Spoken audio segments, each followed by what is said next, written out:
King Kull leads Conan and Brule down into the dark depths of Atlantis, only to find that their troubles are just beginning. We're going to talk about it right here in our review of Conan the Barbarian number 11 from Titan Comics. See you in 3. Welcome back to Comical Opinions. This is our review of Conan the Barbarian number 11. Let's take less than 60 seconds to recap what happened in issue number 10. So Conan followed King Kull to Atlantis to investigate the dark influence of Thulsa Doom and the power of the Black Stone on Kull's home. After a harrowing journey where they're beset by zombies and zombie pirates and all kinds of storms and terrible weather, Conan and Kull and Brule arrive at Atlantis to find a gigantic crater in the middle of the capital city. That brings us to Conan the Barbarian number 11. In a flashback, Conan remembers the meaningful but strange and slightly esoteric conversation he has with the elephant-headed wise one known as Yog-Kosha. He helps Conan understand that he's definitely out of time. He's in the past, and we know that's by many thousands of years. And he's there to fulfill some purpose. Now, Yog-Kosha can see basically through time, forward and back, but he can't see past his own death, so he doesn't know what Conan is supposed to do after he fulfills his mission. But through the conversation, we do find out that Brissa, who is the woman that Conan is romantically linked with in his present, is actually the downstream descendant of Brule. So now we have a bridge between the past and the future through Brule's bloodline. We switch back to now King Kull leading the party down into the depths of the crater that's in the middle of the Atlantean capital city. They see all kinds of strange carvings, artwork on the walls, giant columns, and giant suits of armor with gigantic spears and swords. Eventually, their pathway leads them to a gigantic set of doors that could be the entranceway to a throne room, or it could be the entranceway to a tomb, or something, a treasure chamber possibly. And it takes all the men together, working together with stealing the large spears from the suits of armor to try and pry the door open because they are so massive. With great effort, they manage to pry the door open a little bit, and what do they find waiting for them? A large horde of subhuman cannibalistic men, and they leap to the attack. Now they wonder how is it that these men could have survived without sunlight or air, but they learn later that they've just basically been reproducing and feeding on the flesh of each other and whatever else happens to be wandering around in the cave system.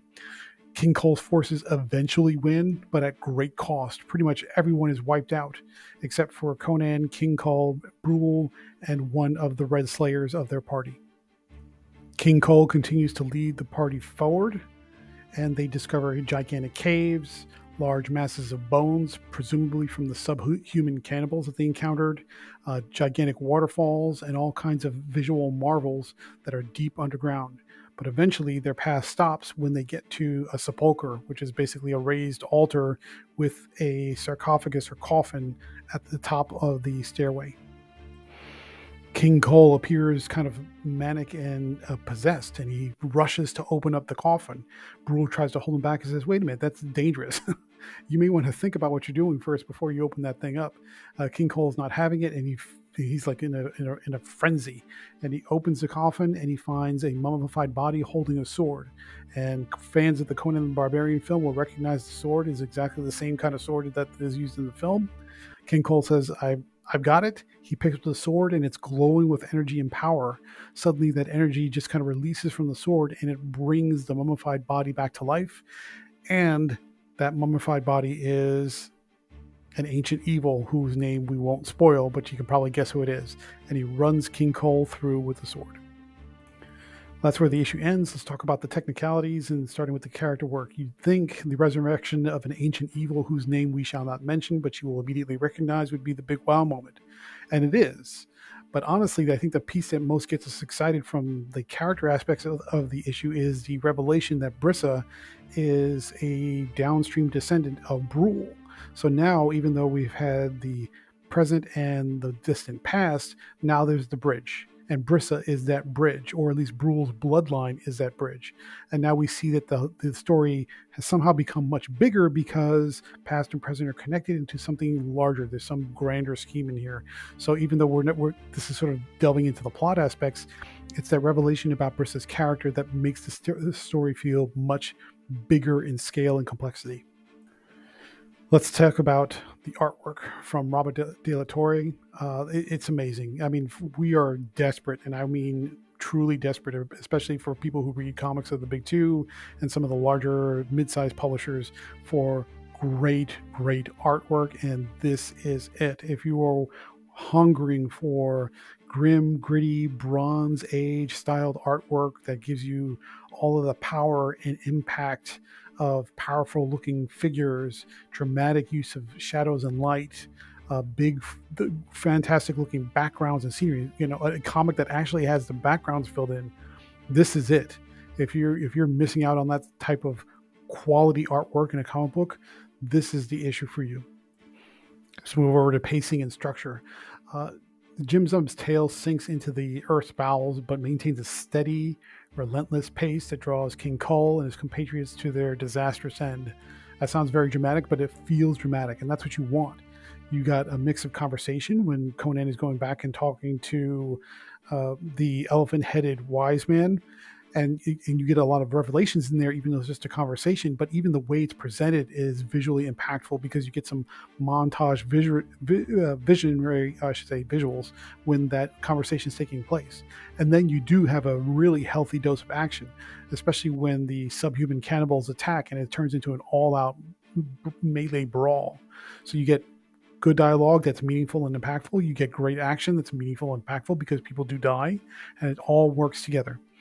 If you talk about the structure, Zub stacks on one revelation on top of surprise, on top of dire development, and it just keeps going with twists and turns and new things that are like, ooh, I wonder what's going to happen next, and I wonder what's going to happen after that, and what is the consequence of this development, and what's the outcome of that development. There's no predictability in the story, which is exactly what you want. I don't want to pick up a story and figure out, I already know what's going to happen, or I can see the ending coming from a mile away.